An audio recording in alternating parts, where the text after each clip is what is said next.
Muchísimas gracias, Montaña. Pasamos a la siguiente sesión. Tenemos como ponente a Raúl Maynar, que es profesor titular de microbiología en la Facultad de Veterinaria de la Universidad de Zaragoza. ¿Qué más? Que hace 35 años que le conozco. Bueno, buenas tardes a todo el mundo. En primer lugar, agradecer al Grupo Jorge, por supuesto, el estar aquí. Es un auténtico placer. Bueno, esto es una sesión bastante variada, por lo que veo. Voy a adelantarte que yo reciclo todo, para que no me mires mal luego. Me toca... Bueno, hablé con Antonio sobre de qué podía hablar y me comentó, bueno, habla un poco sobre lo que haces, habla un poco sobre el tema de salmonela. Entonces, pues dije, bueno, pues podemos hacer algo sobre cómo controlar salmonela como ejemplo de una zoonosis en el sector primario porcino. Y me dijo, vale, adelante. Luego, cuando me puse a hacer la charla, que fue hace relativamente poco, miré el título y digo, ¿pero qué le he dicho? Pero es que realmente el tema venía de que me metió prisa porque había que cerrar el programa y había que poner títulos. Entonces, no me acababa de convencer a ver cómo pasó aquí.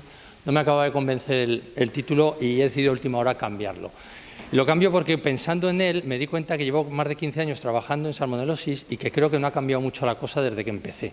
O sea, seguimos teniendo básicamente la misma situación que hace 15 o 20 años, ¿no? Entonces, evidentemente hay un problema seguramente de entenderlo.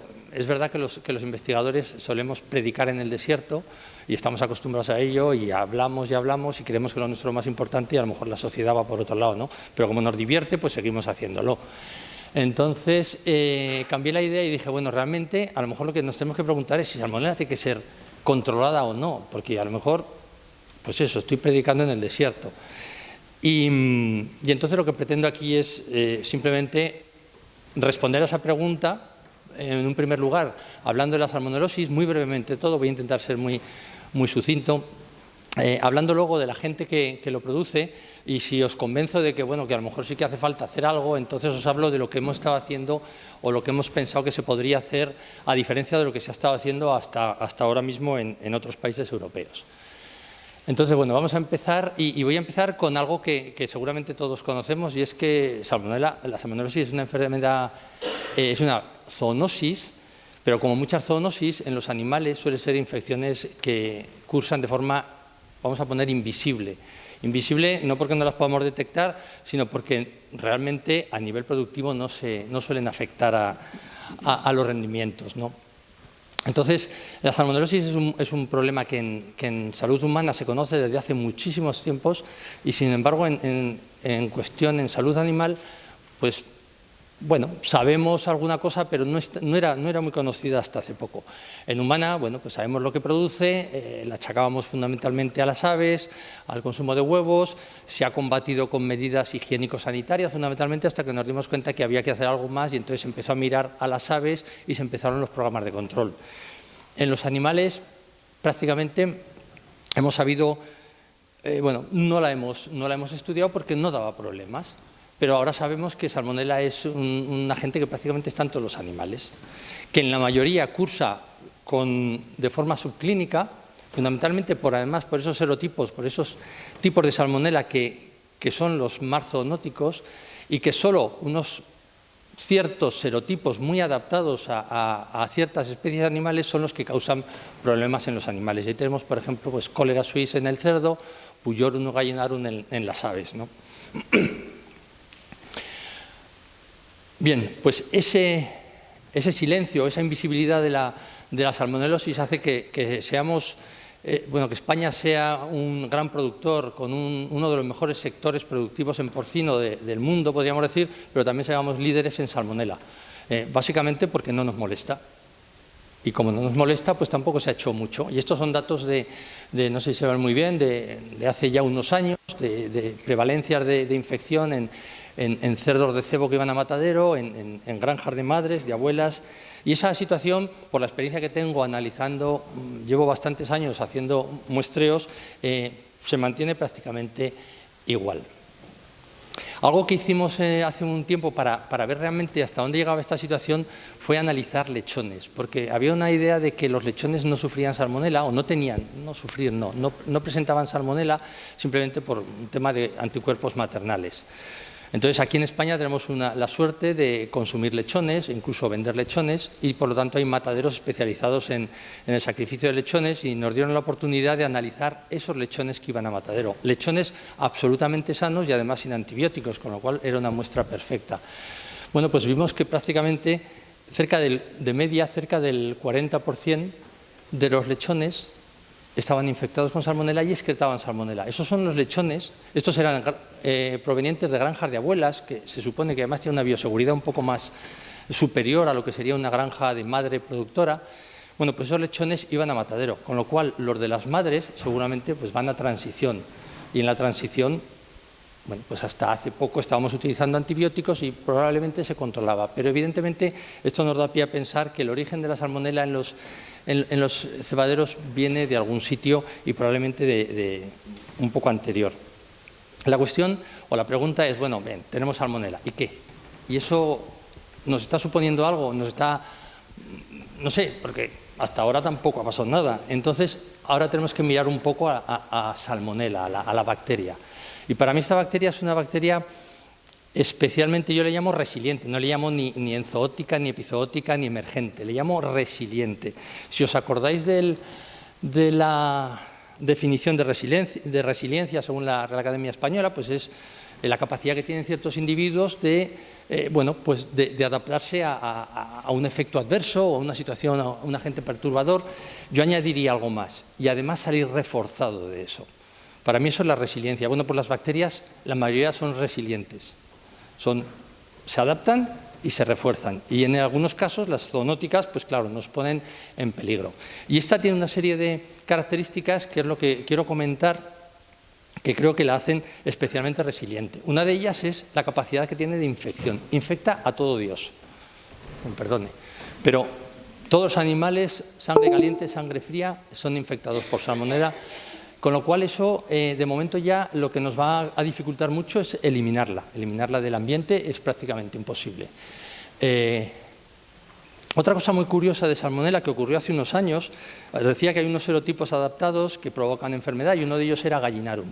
Gallinarum provocaba bastantes problemas en gallinas y se hizo una vacuna y se controló Gallinarum. Bueno, pues cuando desapareció Gallinarum de las gallinas, ocupó el nicho de Gallinarum Salmonella enteritidis.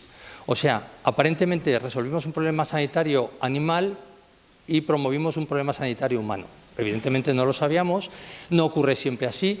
Hay ciertos serotipos que se comportan de forma excluyente, como podían ser estos dos. Ahí en cerdos hemos visto que hay veces que un cerdo puede estar infectado con más de un serotipo. El caso es que es capaz de ocupar nichos de otras salmonelas cuando las eliminamos. Y eso es importante porque bueno, eso nos puede pasar en cualquier momento porque hay más de 2.600 serotipos por ahí pululando. Otra cosa curiosa de salmonela es que en los últimos años se ha visto que infecta plantas. O sea, ya no estamos hablando solo de animales, estamos hablando de plantas, especialmente tomates. Sí, no, se ha visto esto en Estados Unidos y además en ciertas partes de Estados Unidos con más incidencia que en otras. Parece que está relacionado con la microbiota del suelo.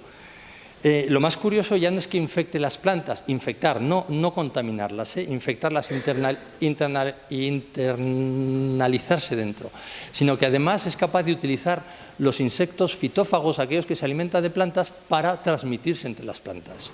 O sea que tenemos un verdadero agente capaz de cosas increíbles. Eso es lo que, quizá una de las cosas más novedosas, menos novedoso, pero que también sabemos es que ha sido capaz de desarrollar clones especialmente patógenos que se han distribuido mundialmente, como pudo ser hace unos años ya la Salmonella typhimurium, el fagotipo de T104, que además se asoció con un montón de resistencias antimicrobianas. Y más recientemente, en el 2008 por ahí, salió una evolución de lo que es Salmonella typhimurium, que es la que conocemos como la variante monofásica de Salmonella typhimurium, que también se ha asociado a resistencias a los antibióticos y además en un momento determinado hasta se pensó que podía ser realmente una cepa que podría ser pandémica, ¿no? En realidad La resistencia a los antimicrobianos ha sido una de las evoluciones más típicas, digamos, de Salmonella, y hay ahora informes, esto es del otro día, fijaos, de enero del 2023, en el que bueno, los estudios que están haciendo en Estados Unidos sugieren que las infecciones por Salmonella en humana pues, se han incrementado los niveles de resistencia. En Europa yo creo que es un poco diferente porque el último informe de la EFSA parece que, bueno, a ciertos antibióticos está la resistencia muy alta, pero a los más críticos, a los de utilización en humana, parece que no ha aumentado demasiado. Pero eso es otra de las cosas que hay que considerar de Salmonella. Y algo que no es menos importante, aunque lo he puesto lo último, es un aspecto que tiene que ver con la tecnología de procesado de alimentos. Desde el sector primario quizás hemos considerado siempre, bueno, la Salmonella es un problema del siguiente, de la empresa cárnica, que la traten allí. Y allí se trata, pues aunque sea de forma preventiva, y se ha visto que el modificar el ambiente de los alimentos a través de modificaciones del pH, modificaciones de la temperatura, subir o bajar la temperatura, añadir sales, añadir ciertos inhibidores de microbianos, lo que ha generado son estrés bacteriano, y el estrés bacteriano sabemos que provoca alteraciones o mutaciones a nivel del DNA. Y esas mutaciones en algún momento pueden ser favorables y muchas veces se relacionan no solo con resistencia a los productos que se utilizan, sino con resistencia a los antibióticos. O sea que la presencia de Salmonella en los alimentos, si la dejamos, también favorece. Y a lo mejor esas resistencias que luego encontramos en humana no necesariamente vienen de los animales, de las resistencias que podemos haber desarrollado en el animal vivo, sino en el proceso en el procesamiento de los alimentos. Y ya por acabar, algo que han desarrollado también muchas bacterias, entre ellas Salmonella, es la capacidad de producir biofilms, con la principal idea de sobrevivir a esos mecanismos, a esos procesos tecnológicos para controlar el crecimiento bacteriano. Y en los biofilms también sabemos que son promotores de la resistencia a los antibióticos. Bueno, no es difícil entender entonces que tengamos a Salmonella como el segundo agente zoonótico transmitido por alimentos en la Unión Europea desde hace ya bastantes años, el primero en brotes desde hace muchos años, y que la prevalencia de infección o la incidencia en humana pues se haya mantenido prácticamente, a ver dónde está el botón este, ¿no? Se haya mantenido básicamente constante. Bueno, hubo un bajón inicialmente con el inicio de las campañas de control de salmonelosis en aves, pero prácticamente en los últimos años ha sido una línea recta. Olvidaos de esos últimos 2 años de ahí, porque COVID y Brexit pues, nos han destrozado las estadísticas. Si nos fijamos en qué ha ocurrido en Europa respecto a Salmonella, realmente la reducción de Salmonella tiene que ver con la reducción de enteritidis, que es la que se ha controlado, no con la reducción ni de Typhimurium ni de esa variante monofásica que apareció en el 2009, 2008, 2009 y que ha ido aumentando. En la situación en España ha sido un poco diferente porque, bueno, ya veis, un poco caótica la incidencia, pero lo que sí que hemos visto es que Typhimurium fundamentalmente está aumentando, ha aumentado, igual que ha aumentado, aunque se ve poco por la escala, ha ido aumentando la variante monofásica. Typhimurium monofásica, fundamentalmente el origen está en el cerdo. Derby es una que está apareciendo también en el cerdo, y Derby es una de la cuarta o la quinta, cuarto o quinto serotipo ahora mismo de interés zoonótico.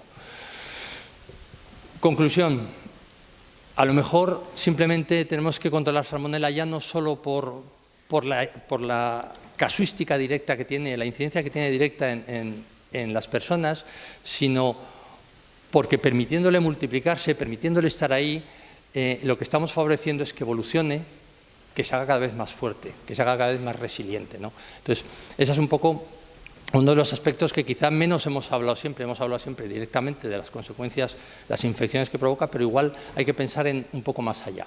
Entonces, yo no sé si os he convencido de que hay que hacer algo. Si no os he convencido, lo dejo aquí y perfecto. Y si queréis que sigo y os digo lo que estamos intentando hacer, ¿vale? Bien, pues entonces nosotros hemos planteado nuevas ideas para el control de esta infección. Y digo nuevas ideas porque ya hay ideas y en Europa han estado haciendo cosas. Os voy a presentar muy brevemente lo que se está haciendo de una forma, bueno, excesivamente breve lo que se está haciendo en Europa y entonces os diremos lo que hemos pensado. Hace unos cuantos años hubo unos brotes así bastante masivos de salmonelosis, especialmente en países escandinavos, y eso hizo que estos países decidieran iniciar pues una estrategia de eliminación de salmonela de los animales. Bueno, pues en Suecia, Finlandia, Noruega empezaron con eso y os podéis imaginar, no sé cuánto porcino hay ahora mismo, pero creo que hay bastante poco, son países pequeños, controlar esas poblaciones, esos censos seguramente es relativamente fácil.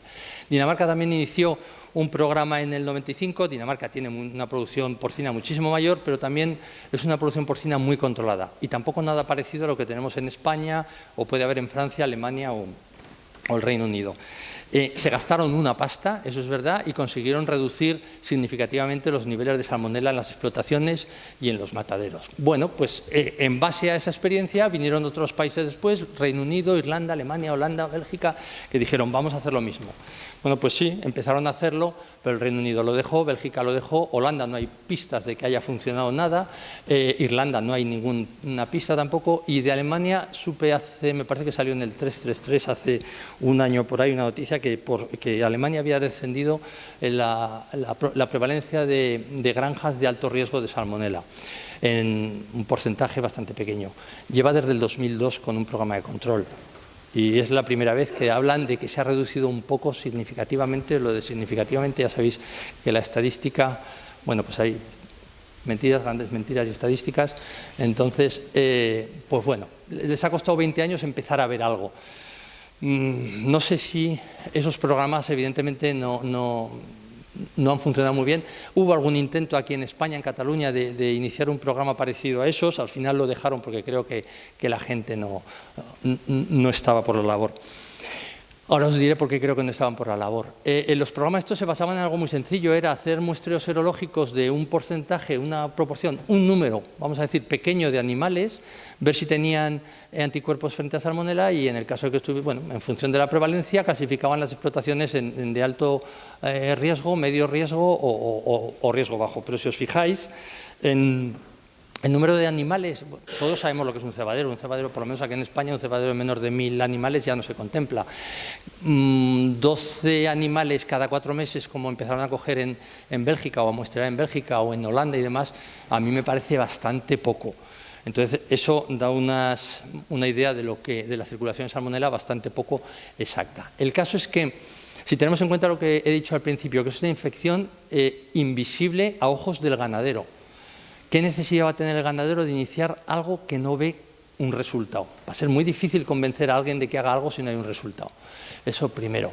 Evidentemente, las medidas de bioseguridad de las que nos hablaba y que estoy totalmente de acuerdo, hay que aplicarlas, pero en este caso, aplicar medidas de seguridad implica, sobre todo, medidas de bioseguridad interna, de una serie de pautas de higiene, una rutina que el ganadero le va a costar hacer y no va a funcionar fundamentalmente porque tiene que aplicarlas de forma continua y para siempre. Y en salmonela ese resultado no lo vas a ver. A lo mejor en PIR se puede ver o en algunas enfermedades que afectan al ganado sí, pero en esto no se va a ver. Las técnicas diagnósticas también son bastante limitadas en cuanto a sensibilidad y especificidad. La variabilidad es brutal. En un lote podemos encontrar salmonela hasta las cejas y en el próximo lote podemos encontrar muy poca salmonela. ¿Y por qué? Pues a lo mejor por el origen de los animales, por dónde vienen esos lechones o por algo que ha ocurrido a lo largo del cebo. No lo sabemos, pero la variabilidad es brutal. Si además añadimos que hay muy poca representatividad en los animales que recogemos, porque cogemos 4 animales que a veces son del propio matadero y no representan lo que hay en la granja, o cogemos 4 animales de la granja, pero son 4, y con tanta variabilidad, pues es difícil tener una buena visión del estado de salud del rebaño. Y realmente yo creo que en muchos casos ha habido una percepción bastante errónea de la situación de las granjas, dando por negativas algunas que serían positivas y dando por muy positivas algunas que realmente no lo eran tanto, y eso conlleva frustración del ganadero, frustración del veterinario y además es dificilísimo de explicar lo que os estoy diciendo, porque eso lo ves, pero es muy difícil porque entonces te dicen, ¿y entonces para qué? Bueno, entonces nuestro problema fue, vale, tenemos este problema en las granjas, hay salmonela, pero ¿cuál es el problema más inmediato? Y el problema más inmediato es que la gente se infecta de salmonela. Entonces, ¿por qué se infecta de salmonela?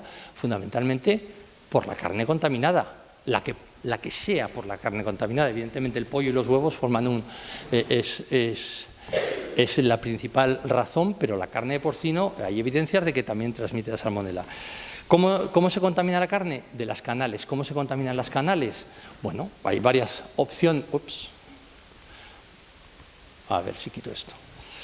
Una opción es el propio animal infectado que va a contaminarse evidentemente a través de las heces. Hombre, normalmente los procesos, yo he visitado unos cuantos mataderos y la verdad es que últimamente son una auténtica maravilla ver cómo funcionan. Todas estas actividades que realmente ayudan a evitar toda la contaminación exterior e interior de la canal, pues realmente funcionan. El otro problema que ocurre en los mataderos es la contaminación ambiental. Imaginaos que un matadero que mate 10.000 cerdos al día, 3.000 le van a llegar eliminando salmonela, por lo menos infectados de salmonela, y muchos eliminando, y eliminan millones de bacterias. Y eso es imposible de parar. En algún momento tiene que haber un pase de las cuadras al matadero y de allí pues puede ir arrastrándose. Entonces sí, hay la estricta higiene de los locales, todos los procesos de manejo, pues sí, funcionan y ayudan muchísimo, pero es que la carga de salmonela que llega a los mataderos es brutal. Entonces, de hecho, hubo un estudio que relacionaba la carga de salmonela en el ciego con la contaminación en las canales. Luego, lo único que hacía era reforzar la idea de que es esa excreción de los animales cuando llegan al matadero, que además excretan más porque están estresados y se sabe que salmonela se excreta con el estrés, pues bueno, es justamente la excreción lo que tendríamos que evitar. Entonces, nuestra idea fue eso, es decir, ¿qué tal si intentamos reducir los animales que llegan al matadero excretando? Dice, pero ¿qué tenemos que hacer? Bueno, caracterizar esos animales, ver qué diferencia tienen con los que no excretan. Ahí empezamos a estudiar lo que ocurría en el cebo previamente a ir al matadero. Analizamos animales, esto fue un pequeño estudio en una granja, varios lotes de una misma granja, y analizamos, qué mal está este botón, analizamos, por ejemplo, qué ocurría con la serología y vimos que los animales que excretan suelen seropositivizar antes y durante mucho más tiempo. Entonces, la cuestión fue, a lo mejor, si sabemos que los animales seropositivos tienen más probabilidad de excretar, igual podemos utilizar la serología para predecir cuántos animales van a excretar de un lote. Y en eso nos pusimos a trabajar. La idea era seleccionar animales en los últimos 3-4 semanas del cebo, analizar un número representativo, pero bien tomado, de todo el lote que va a ir al matadero, o sea, de toda la nave, analizarlo, ver los resultados de serología, estimar si eso se relacionaba con la excreción del matadero y entonces determinar si el riesgo para ese lote iba a ser alto o iba a ser bajo. En función de si es bajo no hay que hacer nada, si es alto pues habrá que plantear alguna otra medida. Bueno, eso que habíamos hecho en pequeña escala y parece que tenía sentido, lo hicimos a gran escala. Y hemos estado estos 2 últimos años muestreando pues una treintena de explotaciones, analizando prácticamente recogíamos sangre de unos 50 animales de cada explotación, esos 50 animales los buscábamos en el matadero luego para ver si estaban excretando o no, pillábamos no todos, por eso hay más o menos 45 animales por explotación muestreados, aparte cogíamos información sobre bueno, bioseguridad interna y externa y también analizábamos 10 corrales de cada nave simplemente para ver si había salmonela en alguno de ellos. Las granjas eran de bioseguridad media, o sea, incluso alta. Las granjas que seleccionamos nosotros tenían incluso bioseguridades por encima de las medias que salían en Bélgica, en Holanda. Entonces, bueno, en Bélgica eran parecidos, superiores a Italia, Holanda, creo que Alemania. La encuesta de bioseguridad fue aprovechando una encuesta de bioseguridad que hay de la Universidad de Gante. Utilizamos esa misma, es una encuesta estandarizada, simplemente la adaptamos un poquitín y ya está. Entonces, bueno, pues las granjas eran granjas normales, no podemos decir que fueran peores o mejores, ¿no? Bien, pues hicimos el modelo, me he saltado un montón de historias entre medias, hicimos simplemente un modelo donde metíamos la serología, los resultados serológicos individuales de cada animal, la presencia de salmonela o no en la explotación, la bioseguridad, nos salió que la bioseguridad interna era la que más se asociaba con la presencia con la excreción. Entonces hicimos un modelo de regresión logística y que nos dijo el modelo, bueno, pues que puede predecir con una sensibilidad y una especificidad de alrededor del 70%, 70 y poco %. Bueno, pues eso ya es algo. Un modelo que tiene esta, no voy a entrar en detalles estadísticos, pero un modelo que tiene esta forma quiere decir, esto sería prácticamente la no predicción, no sirve absolutamente para nada, esto quiere decir ya que estamos bastante por encima de eso, con lo cual nos podría ayudar. No hemos entrado a definir cómo, pero sabemos que en estos momentos esto nos podría ayudar.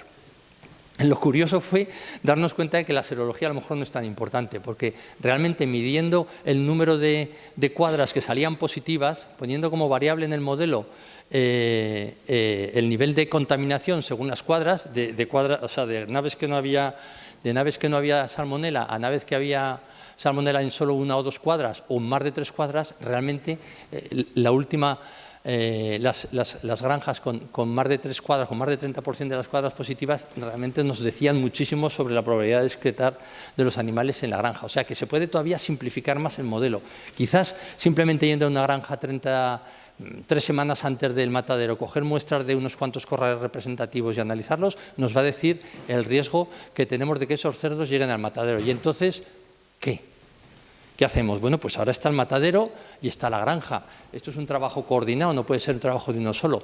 En el matadero, lo primero es que podemos identificar esas granjas. Vale, sabemos que esas granjas o esos lotes, ya tenemos un lote de alto riesgo. ¿Qué hacemos con él? Bueno, pues nos lo puede decir Carmen mejor que yo, ¿no? Pero evidentemente extremaremos las medidas higiénicas para ese lote. Controlaremos en qué camiones vienen, para asegurarnos de que esos camiones salen bien desinfectados. Quizás tengamos que sacrificar a final de la semana o a final del día o en momentos más adecuados para evitar esa contaminación que puede quedar residual. Y una locura que se nos ocurrió en un momento determinado fue, ¿y si añadimos algún tipo de ácido al agua de bebida en el matadero? Igual hace algo. Entonces había un producto que nos llamó la atención e hicimos una prueba en un matadero que nos dio esa oportunidad. Hicimos en 7 lotes de animales, bueno, pusimos agua con un ácido fórmico esterificado. Es curioso, ese ácido, al estar esterificado con glicerol, parece ser que es mucho más estable, no le afecta para nada el pH del tracto gastrointestinal, potencia la actividad antimicrobiana, no tiene ningún tipo de olor, no produce ningún tipo de corrosión, con lo cual los cerdos, y se diluye perfectamente en agua. Entonces lo pusimos en agua en cerdos que llegaban al matadero por la noche y los sacrificaban más o menos 10 horas después, por la mañana a primera hora. A pesar de que es un periodo de tiempo muy corto y que muchos cerdos probablemente bebieron muy poco, entre los que bebieron vimos una reducción en el porcentaje de excreción de salmonela. En general, cuando pusimos todos los grupos juntos, habíamos obtenido una reducción de 17% en salmonela y dijimos, ostras, pues para el poco tiempo que han estado expuestos, que hayamos encontrado esto puede ser una ayuda. ¿Y qué pasa si lo hacemos en explotaciones? Hicimos lo mismo, en este caso durante 6 días antes del matadero. Esto lo hicimos en explotaciones del Grupo Jorge. Agradezco ahora públicamente la ayuda para esto. Bueno, pues los resultados han sido fantásticos. Aquí veis, hemos reducido en la primera explotación de 60 y tantos %, fijaos, estamos hablando de excreción, 60% de animales excretando que llegan al matadero, para que veáis que seguimos en la misma situación de hace 8, 10 o 15 años, como os he dicho. Del 65% bajó al 25%. En este había muy poca salmonela en esta explotación, pero es que no hubo nada en el grupo que tratamos. Y en este pues bajó prácticamente del 70% también al 30%. O sea, hemos visto unas reducciones bastante importantes. Si a esto le añadimos a lo mejor el tema del agua en el matadero, pues probablemente alcancemos algo. La idea es que los cerdos, cuando van a matadero, suelen ayunar y si cualquier tratamiento que se los demos en alimentación, cuando ayunen dejarán de tomarlo. En agua no, en agua van a seguir bebiendo. Y un poco fue por ahí la idea de incluir el producto en el agua. Bueno, pues ya concluyendo, lo dicho, son enfermedades invisibles. Convencer a un ganadero de que trabaje sobre algo que no va a haber un resultado es difícil, salvo que lo eduquemos, porque ellos tienen que ser garantes de la seguridad alimentaria, ellos tienen que ser nuestros productores de carne, no nuestros ganaderos, tienen que ser conscientes, pero eso cuesta, eso va a llevar mucho tiempo. Entonces, o los ayudamos de alguna manera, o nos olvidamos de esperar a que lleguemos a ese momento de suficiente educación para que sean conscientes de todo esto y empezamos a trabajar sin ellos. Al final los vamos a necesitar, pero no podemos esperar a ese momento. Entonces, una opción podría ser esa, predecir. El coste es yo creo que es bastante barato, nos va a permitir además conforme hagamos muestreos en las granjas, ir conociendo las granjas, veremos cuáles son las que consistentemente son de riesgo o las que no son de riesgo, y a partir de ahí podemos trabajar con el ganadero.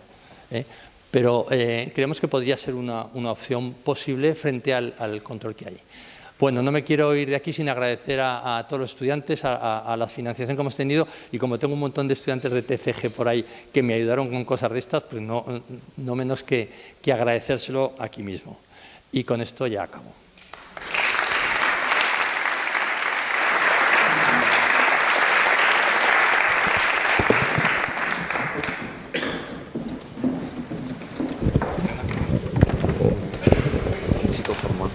Bueno, muchísimas gracias, Raúl. Vamos a dar paso a nuestra última ponente, Carmen Matú.